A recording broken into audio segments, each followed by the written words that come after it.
한 20대를 이제 정점으로 해가지고 이제 좀 노화가 시작이 됩니다. 다 20대. 아우 정말. 그런데 이제 문제는 폐가 이제 어느 정도까지 망가지지 않으면은 증상이 나타나질 않습니다. 무섭네요. 그래서 이제 그 폐의 호흡기 증상, 기침이라든지 가래 이런 것들이 느껴지고 나타난다 그러면은 그때는 조금 폐가 많이 망가진 상태라고 이제 볼 수가 있겠습니다.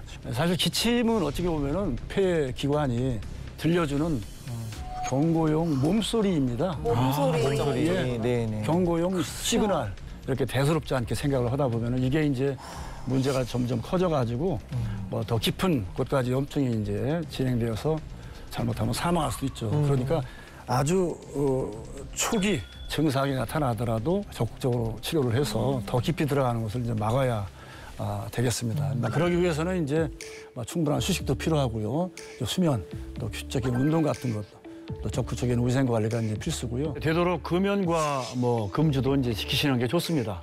그리고 이제 고위험군이면은 그 미리 예방 접종도 이제 하시는 게 좋겠죠. 정말 숨쉬기가 편해져야 우리 삶도 훨씬 좋아집니다. 그 아까 말씀하신 우리 몸 괴롭히는 것들의 원인이 대부분 활성산소 때문이다라고 말씀을 해주셨는데 이제 본격적으로 이 활성산소에 대해서 한번 이렇게 파헤쳐봐야 될 것 같아요.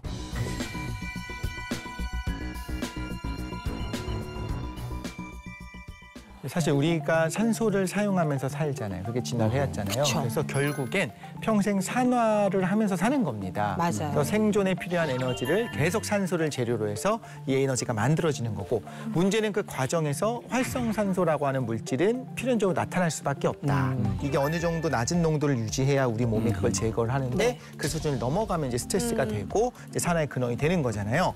그냥 O2 상태로 존재할 때는 안정합니다. 근데 활성산소는 다른 것들과 반응하기 직전으로 들떠 있는 거예요. 막 난리 난 거예요. 신난 겁니다, 지금. 아이고. 옆에 있는 뭐든지 그냥 가서 내가 태워버릴 준비가 된 애들이 활성산소예요.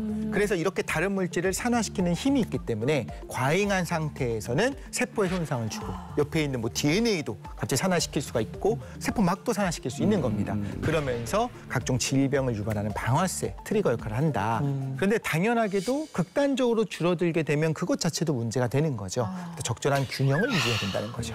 그러니까 건강은 적절함이 답인데 이 적절함이 쉽지가 않아요. 특히 현대를 살아가면서 이게 가장 어려운 문제가 될 텐데, 이게 아까 활성산소하고 염증하고를 딱 봤을 때 왜 닭이 먼저냐 달걀이 먼저냐 같긴 하지만 뭐가 먼저가 되는 건가요? 이게 활성산소가 염증을 먹고 더 커지는 거예요? 염증 때문에 활성산소가 더 생기는 거예요? 결국 불씨가 이제 활성산소고요. 그 작은 불씨에서 시작되면 이제 먹고 먹히면서 이제 활성산소 많아지고 염증 많아지고 활성산소 더 많아지고 더 많아지면 염증 더 많아지고 결국 우리가 매일 먹는 음식들이나 여러 가지 환경들로 인해 활성산소가 발생하게 되고 이 작은 불씨가 결국 정상세포까지 상처를 입는 만성염증으로 굳어지게 되거든요.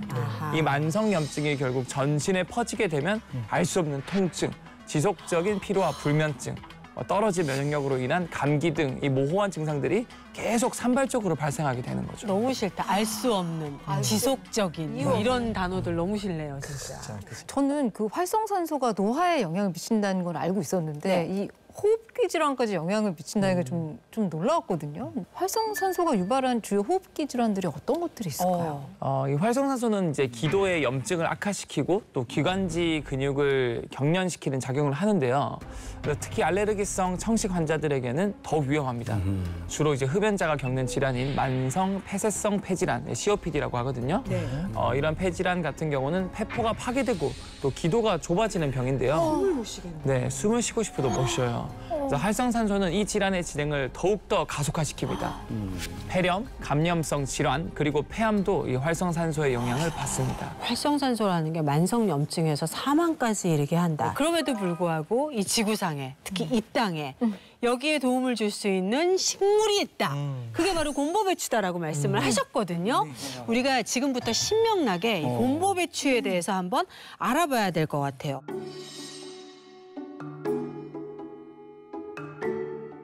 근데 저는 처음 들었어요. 곰보배추라는 명칭을. 이걸 굉장히 생소하거든요. 혹시 생긴 것 때문에 곰보배추라고 부르는 걸까요? 맞습니다. 이 이야기는 아십니까? 간단하네요. 곰보배추 말고 배암 차지기. 네?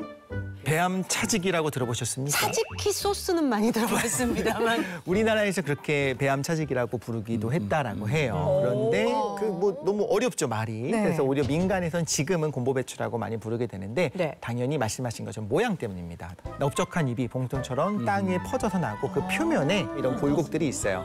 그래서 이름은 배추라고는 하는데 원래 이름은 믿으시면 안 됩니다. 곰보배추는 이름은 배추지만 실제는 배추는 아니고요. 꿀풀과에 속하는 토종 허브 약용식물입니다. 약용식물. 허브입니다. 네. 어쩐지 건강에 좋을 줄 알았어, 그죠? 우리 또 선조들이 이걸 얼마나 잘 활용했을까요? 이거 언제부터 이렇게 먹어왔던 걸까요, 이게? 아까도 이제 얼핏 말씀드렸습니다만은 네. 그 본초 강목이라고 하는 그 양물학 사전, 한방 양물학 사전, 네. 또 허준의 그 동의보감 아시죠? 네. 뭐 이런 그 서적에 이제 기록이 되어 있는데요.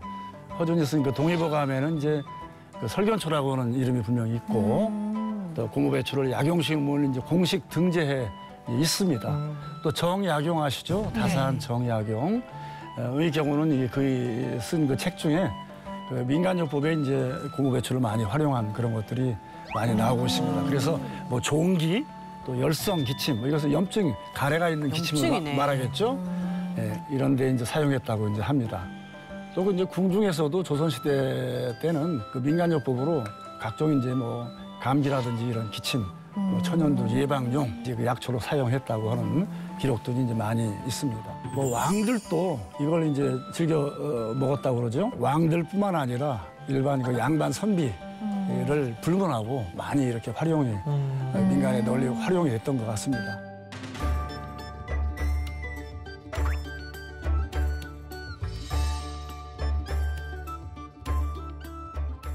고무배추의 그 성질은 이제 아주 서늘해가지고요. 열을 내리고 또 염증을 이제 가라앉히는데 그래서 이제 우리 몸 안에 그 올라간 열기를 식혀주는 그 찬물과 같은 그런 역할을 합니다. 뭐 특히 이제 폐, 간, 또 기관지의 열을 내리고 또 진정시키는데 유용한 것으로 이제 알려져 있습니다. 뿐만 아니라 이 곰보배추에는 주요 성분인 플라보노이드 화합물이 함유되어 있거든요. 특히 이 네페틴이나 히스피둘린 이런 성분들이 곰보배추의 항염증 효과의 주요 성분인데요. 특히 주요 플라보노이드 성분인 호모플라타기닌은 염증 억제 효과가 있고요.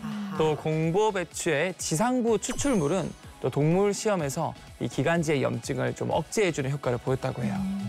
예, 그래서 이제 그 특히 플라보노이드 계열의 그 성분들은 약간 그 지용성입니다. 천식에 걸린 쥐에게 추출물 형태로 7일 동안 경구 투여를 했다고 해요. 그랬더니 기관지 염증과 과도한 점액 분비, 점액이 너무 많이 나오게 되면 이제 그게 계속 끓게 되는 거잖아요. 24% 억제된 것으로 나타나게 됐고요. 곰보배추는 기관지에서 면역 반응을 촉진하는 염증 관련 인자를 줄여줘서 이제 호산구가 폐로 오는 것들도 막아주고 점액 분비도 막아서 기관지 염증을 완화시켰다라고 하는 결과도 있습니다. 고무배추를 섭취하는 데 있어서 궁합 네. 물 잘 맞춰서 네네네, 너무 궁금했어요. 궁합이 잘 맞는 그런 것들이 있는데 네. 이 차가운 성질의 고무배추가 이 따뜻한 성질의 그 진생베리와 이제 균형을 맞추어서 체내의 그 열을 조절하고 이제 기운을 보강하고 또 염증이나 이제 피로를 해소하는데 도움이 될 수 있습니다. 특히 체질적으로 열이 많아서 이제 피로가 쌓인 이런 분들에게 유익할 수가 있습니다. 또 이제 그 무과 마카, 구기자 등과도 이제 궁합이 잘 맞습니다. 박사님께서 이 곰보배추 가지고 굉장히 다양한 연구를 하고 계시다고 들었어요. 이거를 암 관련 연구에도 활용하신다고요? 이제 암 쪽에서도 네. 특히 이제 우리가 한의학적으로 할 수 있는 게 전이재발억제인데 예, 그런 것들 물질을 찾던 중에 또 논문을 하나 보게 됐습니다. 네. 2020년도에 이제 한의학연구원에서 발표된 논문인데 대장암 쥐에게 이제 고무배추를 추출물을 투여한 겁니다. 그랬는데 엄청나게 그 자체만 가지고서도 종양 축소 효과를 보여준 겁니다. 그래서 그때부터 이게 뭐지 하고서 고무배추라고 하는 것을 공부를 하게 되었고 지금까지 이제 사용하고 있는데 뭐 단독으로 사용하기보다는 이제 수술하고 나서 전이재발억제, 그다음에 항암 후에 전이재발억제, 그다음에 이제 항암 중에 항암제로 생기는 활성산소를 억제해가지고 예, 같이 했을 때 시너지 효과를 내는 거. 이런 것들을 위해서 이제 그런 목적으로 해가지고 와. 궁극적인 목표는 전이 재발을 억제하는 쪽에 목표를 둬서 지금 하고 있습니다. 이게 이렇게 좋은 채소면 우리가 이거 가지고 나물도 만들어 제 말이에요. 먹고 김치도 담궈 먹고. 김치도 담궈 궁금했어요. 수도 없이 먹어야 되는데 왜 우리가 식탁에서 본 적이 없냐는 왜 안 먹어요? 삶처럼 아주 귀한 거는 아니죠. 우리가 몰랐던 것뿐이지. 그렇습니다. 그렇죠. 사실은 이제 감춰진 어찌 보면은 그 진주를 찾아낸 격이다 이렇게 생각을 하시면 될 것 같습니다. 무슨 맛인지 너무 궁금해요. 진짜. 맛있으려나? 봄동맛 아닐까? 약간 쌉싸름한? 쌉싸름이요? 맞습니다. 굉장히 쓰지요. 되게 아까 이제 말씀드렸죠.